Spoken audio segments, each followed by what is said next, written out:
Hello everyone. I thought as I had the air dry clay out anyway, I'd show you how I make some of my beads. So from air dry clay. So I'm going to I'll just grab a little bit of this air dry clay. And this will work with any of your clay that you normally use, but I just tend to use this because it's cheap and cheerful. It's the Daz air dry clay, and I'm just going to let's see if we can. I don't know how many I'll get out of this. Probably I'll cut that into about 3 bits, I think. There we go. I'm just going to roll it into 3 circles. So I'm going to make 3 beads. And I don't have to be perfect because these are going to be handmade, and I want them to look handmade, so it doesn't really matter. They don't have to be uniform in size either. I don't care if they are. If you're more particular than me, then you know, do it the way you like to do it. So what I'm going to do is, I've got my 3 little circles rolled out now. I'm just going to take a stamp that I like. This is a little script stamp, and I'm going to press that into my circles on one side.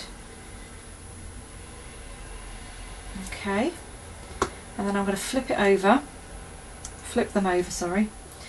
And I've got another interesting little stamp. It's a little butterfly stamp. I'm going to press that onto the other side, like so. So now I've got something interesting on both sides. Oh, I've lost a bit of the script stamp. That's not supposed to happen. Let's just squash them out a bit more. Okay, I'm just going to. It's got just playing around with it really, just to get it how I want it. Let's do the script stamp again so that that's better. There we go. Oh, we've still got the butterfly in there. There we go. So I'm just going to squash that up a bit, like so. And then I'm going to take my, one of my skewers. Now I want fairly big holes through my beads because I tend to use them on cord and things like that on my books. So I'm going to use this skewer, but if you want thinner holes, then use a thinner skewer. And I'm just going to, see what I'm doing, I'm just going to pop that through the centre of my squashed up bead, like so.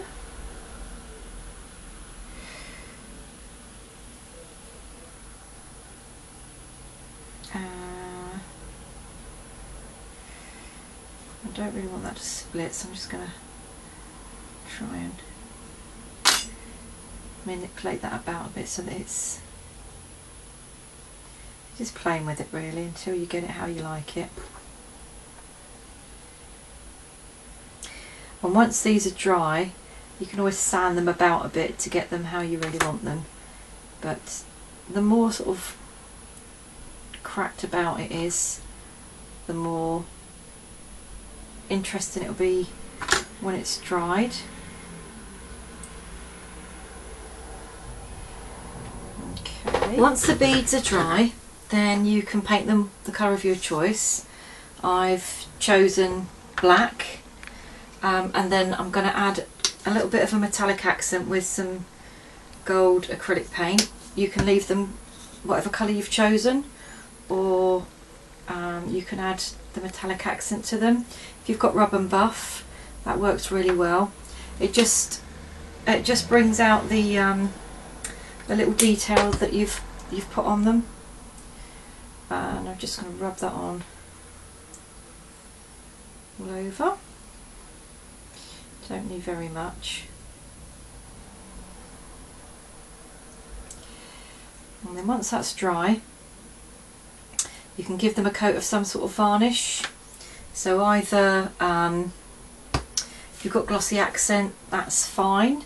Well, it'd probably be okay just to leave them painted plain like that, but I like to give them a coat of a varnish just to give them extra sturdy, a little bit of extra sturdy, make them a little bit extra sturdy. This one I chose to leave black, but I've put some varnish on that one, it's all finished. So and then they're ready to use on your projects. I'll show you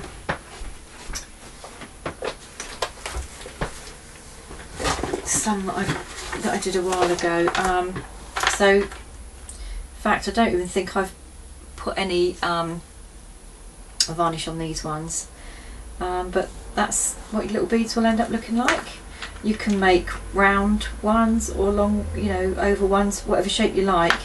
I quite like to press my stamps into them, you know, because it makes quite a nice unusual kind of bead. So that's just an idea for you. And if you'd seen the brad video, these are some of the brads that I made. And again, I think I coated those with some varnish as well, but you don't have to. It just gives them that extra, it makes them a little bit extra sturdy, a bit extra, you know, makes them able to take a bit more punishment. Okay, thank you very much for watching.